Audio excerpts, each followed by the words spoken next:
अहमद यार कल 5 फरवरी की छुट्टी है तो दस की करी मैं ना तू मैं तो ये बोल चलांगे पिंडो बाल भी इकट्ठे कर देना चिंड करने आवांगे ये तो खेलेंगे क्रिकेट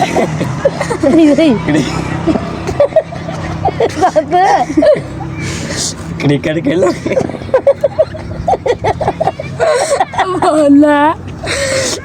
क्रिकेट खेलेंगे तो लाल छक्का छक्का मारांगे ਤੇ ਨਾਲ टीम दी तू कदा 50 मार छना ठीक है ਉਹ ਨਹੀਂ ਜੋ ਉੱਥੇ ਮੁੰਡੇ ਬੜੇ ਹੁੰਦੇ ਨੇ ਤੇ ਉੱਥੇ ਗੇਮ ਢੋਲ ਕੇ ਟੰਟੀ ਹੋਣਾ ਨੇ ਗੇਮ ਵੀ ਲੈ ਤੇ ਤਾਂ ਬੈਠਾਂਗੇ ਤੇ ਪਬਜੀ ਖੇਲਾਂਗੇ ਦੁੱਧ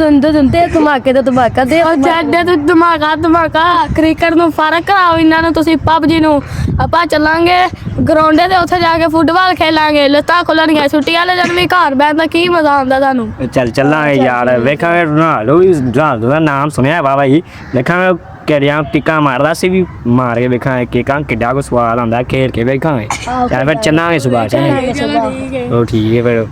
ਉਹ ਘਰ ਸਾਹਿਬ ਆ ਗਏ ਓਏ क्या प्लानिंग हो रही है सुबह छुट्टी है तो हो गई है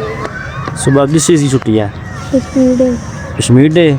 कल क्या है 5 फरवरी है तो 5 फरवरी को क्या होता है